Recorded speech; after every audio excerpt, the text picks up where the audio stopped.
Today on Meet the Composer, we will meet someone who is widely considered one of the 19th century's greatest composers and a leading musician in the Romantic era. We are very excited to welcome today Johannes Brahms. Hello there, and welcome. We are so happy that you could be with us today and share some of your life with us. Thank you for having me. But can I get two things straight? Sure thing. One, magician is someone who plays music. A magician is someone who does magic tricks. Two, musician.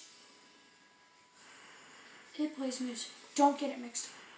Now, second thing. Please don't ask me for burgers. I'm not that kind of Brahms. All right then.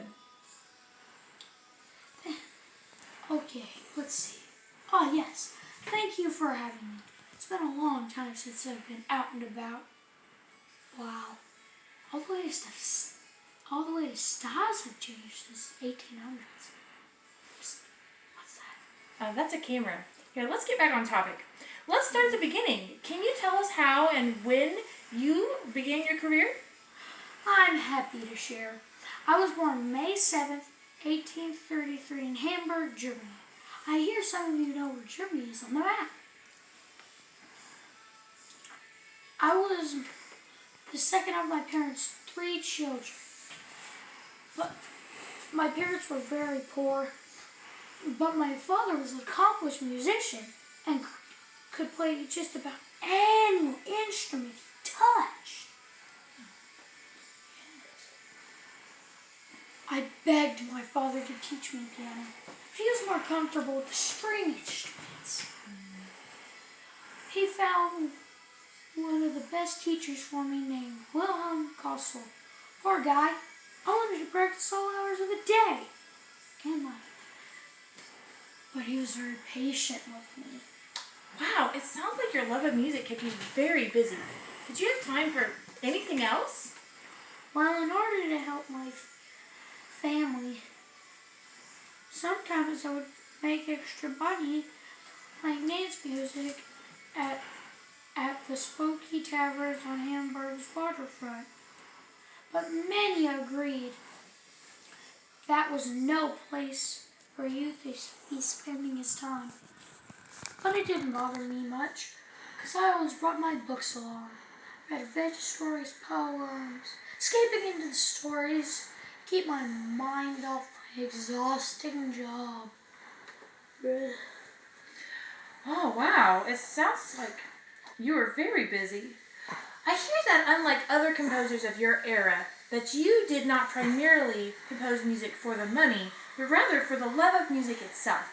Can you tell us a little bit more about this? Well, I was able to gather some wealth from my compositions. I continued to live very simply in Vienna, Austria. I worked as a conductor, music teacher, and composer. I liked walking in nature and brought candy with me to give to the children I passed on my walks. I never wanted a fancy home or tea clothes.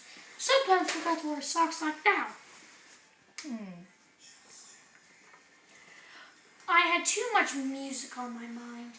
Who needs socks anyway? Well, you did have a reputation for having a softer side with children. But how can I put this? Nicely anyways. You were a bit stubborn and sarcastic with adults. Some would even say you were a grump in your later years. Sure they did.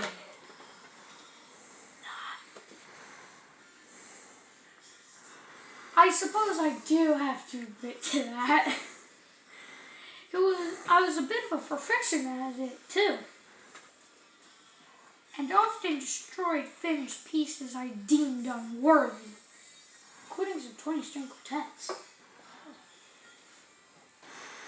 I eventually composed 4 symphonies during my life, but it took me a long time before I got up the nerve to try one for the first time.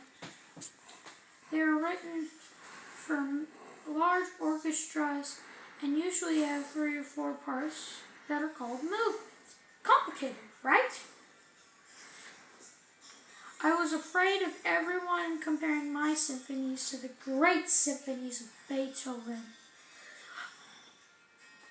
who died a few years before I was born. Oh, I can totally understand being afraid of being in Beethoven's shadows. But, music was changing during your time, and people were very excited for the new feeling you had been able to add to your pieces.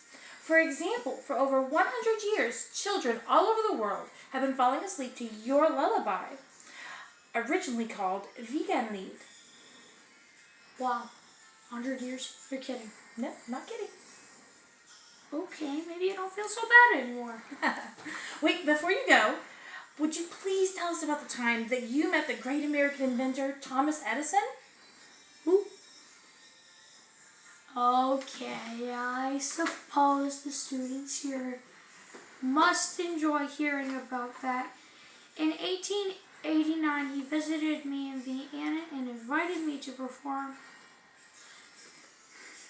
an early and experimental music recording.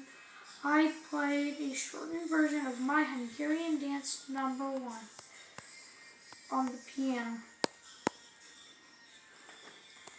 It was the earliest recordings ever made by a major composer. Wow, that is pretty huge, if you ask me. But just so you know, Mr. Brahms, since the time of your death in 1897, people consider your music some of the most perfect music ever composed.